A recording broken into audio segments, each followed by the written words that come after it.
Hello guys, good morning to all of you student. जैसा कि आप देख रहे थे कि पिछले लेक्चर में हम लोग मैकेनिज्म मतलब एक्सरसाइज का जो बेसिक कंसेप्ट है वो स्टार्ट किए थे, जिसमें हम लोग फोर्स पढ़े थे। ठीक है। आज जो हम लोग पढ़ने जा रहे हैं वो है इक्विलिब्रियम। ठीक है, तो इक्विलिब्रियम मात्र 2-3 मिनट का टॉपिक है, आप अच्छे से सुनना, समझना, एग्जाम में आएगा तो लिख के जाना। ठीक है। तो इक्विलिब्रियम हम लोग पढ़ेंगे तो ये इक्विलिब्रियम हम लोग बुक से पढ़ेंगे। ठीक है।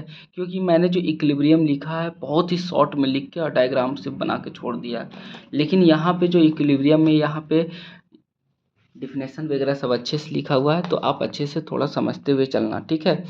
देखिए, इक्विलिब्रियम कहते किसको हैं? इक्विलिब्रियम कहने का मतलब ये होता है कि कहीं ना कहीं हम स्टेबल होना चाहते हैं। ठीक है। इक्विलिब्रियम, देखिए अगर ये पेन अगर ऐसे नहीं रहेगा तो इक्विलिब्रियम में नहीं है।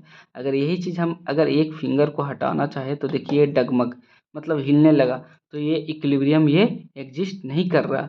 अभी देखिए इक्विलिब्रियम में है, अगर यही एक कहीं ना कहीं थोड़ा सा भी मिस्टेक हो रहा है या थोड़ा सा भी कोई भी फोर्स इधर उधर कर रहे हैं तो इक्विलिब्रियम से ये हट रहा है। ठीक है। तो इक्विलिब्रियम करने का मतलब ये होता है कि कोई ना कोई ऑब्जेक्ट है जो स्टेबल रहना चाहता है। तो देखिए यहाँ पे बोला है कि इक्विलिब्रियम इज अ बैलेंसिंग, मतलब कि स्टेबल, दोनों तरफ एक बराबर रहना चाहिए।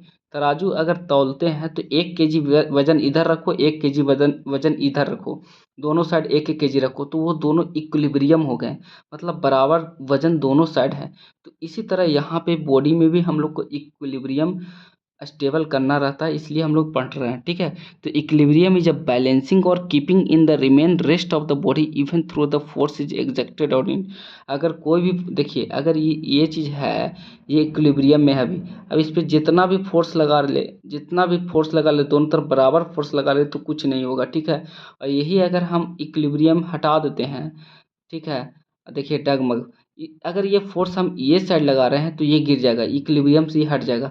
दोनों साइड अगर बराबर फोर्स लगा रहे हैं तो इक्विलिब्रियम में ही रहेगा। तो वही चीज़ यहाँ पे बोल रहा है कि इक्विलिब्रियम इज अ बैलेंसिंग और keeping in the remain rest of the body even through is the force is exerted on it. और करके लिखा है, इसका मतलब दूसरा डिफिनेशन है। सेकंड डिफिनेशन क्या कर रहा है दोस्त?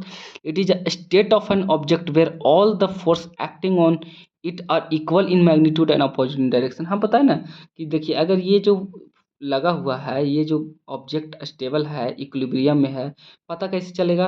देखिए, अगर हम दोनों तरफ अगर बराबर फोर्स लगाते हैं, और देखिए यहाँ पे लिखा हुआ और equal magnitude and opposite direction. ठीक है। इक्वल मैग्नीट्यूड लगा रहे हैं लेकिन अपोजिट डायरेक्शन में लगा रहे हैं, यानी कि एक ही डायरेक्शन में लगा के छोड़ दे रहे हैं, नहीं, अपोजिट डायरेक्शन में लगा रहे हैं, इक्वल मैग्नीट्यूड लगा रहे हैं। अगर इसमें ज़्यादा लगाएंगे तो यानी इधर गिरेगा, अगर इसमें ज़्यादा लगाएंगे तो इधर गिरेगा, लेकिन अगर दोनों साइड हम सेम फोर्स लगा रहे हैं, इक्वल मैग्नीट्यूड लगा रहे हैं, तो कहीं गिरेगा ही नहीं। ठीक है। तो यही डिफिनेशन इसमें बोल रहा है, तो आप डिफिनेशन अच्छे से लिखना और करके दोनों डिफिनेशन लिख के आना। ठीक है। अब आते हैं टाइप्स ऑफ इक्विलिब्रियम। तो टाइप्स ऑफ 3 तरह के क्लासीफाई किए गए हैं: stable equilibrium, unstable equilibrium and neutral equilibrium. ठीक है। तो स्टेबल इक्विलिब्रियम क्या होता है और unstable equilibrium and neutral equilibrium. ठीक है। तीनों देखिए आप डायग्राम के बेसिस पे आप देख सकते हैं कि यहाँ पे डायग्राम के शो करके बताया है कि क्या होता है ये। तो स्टेबल इक्विलिब्रियम क्या होता है कि the object will restore in the resting position even through the force alter its equilibrium. ठीक है। देखिए ध्यान से समझना कि एक मान के चलो कि ये यहाँ पे क्या है, एक टेबल है। ठीक है। और टेबल पे हमने ये चीज़ रख दिया ला करके। ठीक है। और जब ये ऑब्जेक्ट को रखा, जैसे ये बुक है तो बुक पे हम लोग क्या रख रहे हैं, ये रख दे रहे हैं, तो ये स्टेबल इक्विलिब्रियम है। ठीक है। ये स्टेबल, क्यों स्टेबल इक्विलिब्रियम है? इसमें क्या ऐसा चीज़ दिख रहा है? इसके में बेस ऑफ सपोर्ट बताना चाहोगे कि क्या बेस ऑफ सपोर्ट इसमें कम है कि ज़्यादा है? ठीक है। सीओजी कहाँ पे होगा, सेंटर ऑफ ग्रेविटी कहाँ होगा? तो देखिए बेस ऑफ सपोर्ट कहीं ना कहीं इसका ज़्यादा है। ठीक है। और सेंटर ऑफ ग्रेविटी कहीं ना कहीं बीनीथ, मतलब इसके नीचे होगा सेंटर ऑफ ग्रेविटी। ठीक है। इसके ऊपर नहीं होगा, इसके नीचे होगा सेंटर ऑफ ग्रेविटी, मतलब बीच में ही होगा लेकिन इसके नीचे होगा सेंटर ऑफ ग्रेविटी। ठीक है। तो यहाँ पे लिखा है कि अगर बुक को हम प्लेस करते हैं टेबल पे, ठीक है, when the force is applied on the book regain its original state after the removal of the force. ठीक है। जैसे हम ये चीज़ अगर हम बुक, ये टेबल है नीचे, इस पे बुक रखा हुआ है, अगर इस पर हम फोर्स अप्लाई कर रहे हैं तो ये देखिए अपना ये ओरिजिनल शेप में आ जाता है, कहीं पे भी जाएगा तो ये अपना उसी पोजीशन पे और उसी इक्विलिब्रियम में रहेगा उतना ही सेंटर ऑफ ग्रेविटी रहेगा, उतना ही उसका बेस ऑफ सपोर्ट रहेगा। ठीक है, तो ये चीज़ यहाँ पे लिखा है, तो ये डायग्राम दिखाया। अनस्टेबल इक्विलिब्रियम में क्या कहता है कि देखिए स्टेबल में और क्या बता रहा है कि यहाँ पे लिखा है कि generally the equilibrium will be the more, ध्यान समझना, generally the equilibrium will be the more when the base of support is more. हम बता रहे थे ना कि अगर इसका बेस ऑफ सपोर्ट ज़्यादा है तो इक्विलिब्रियम इसमें ज़्यादा होगा। यही चीज़ अगर इसमें हम ऐसे रखते हैं तो इसका बेस ऑफ सपोर्ट देखिए इसमें ऐसे ज़्यादा है, लेकिन अगर चौड़ाई से देखा जाए तो इसका बेस ऑफ सपोर्ट बहुत कम है। ठीक है, इसका बेस ऑफ सपोर्ट और ये बुक का बेस ऑफ सपोर्ट, दोनों में से किसका बेस ऑफ सपोर्ट ज़्यादा होगा बताइए? इसका होगा बेस ऑफ सपोर्ट ज़्यादा कि इसका होगा? इसका होगा, कहीं ना कहीं इसका बेस ऑफ सपोर्ट ज़्यादा होगा, इसका तो बेस ऑफ सपोर्ट कम है। तो मोर इक्विलिब्रियम में कौन है? ये है कि ये है? ये है मोर इक्विलिब्रियम में। ठीक है, ये नहीं, इन कंपेरिजन ऑफ ये, अगर इसके ये खाली इसको देखा जाए तो ये तो है ही भाई, ये अपना स्टेबल है।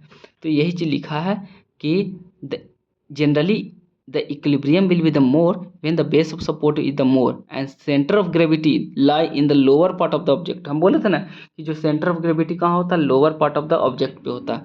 अब आते हैं unstable equilibrium. Unstable equilibrium, the minimum force is enough to alter the equilibrium of an object is called as a unstable equilibrium.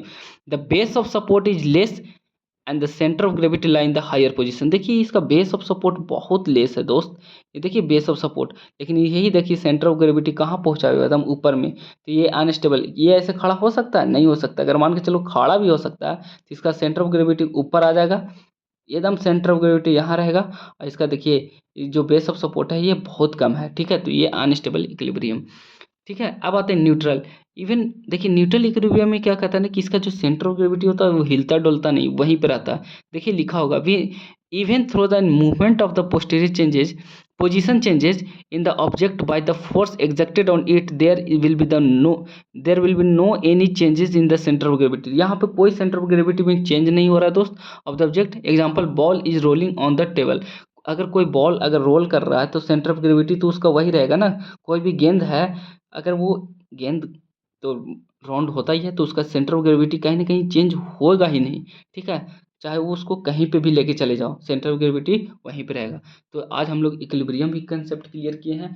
कल के जो लेक्चर में हम लोग देखेंगे वो रहेगा लीवर। ठीक है, तो लीवर बहुत इंपॉर्टेंट टॉपिक है दोस्त, तो लीवर पढ़ने से पहले ये दोनों टॉपिक पीछे पढ़ लेना, उसके बाद लीवर पे आना। ठीक है, थैंक यू, और जितना ज़्यादा हो सके शेयर करें वीडियो।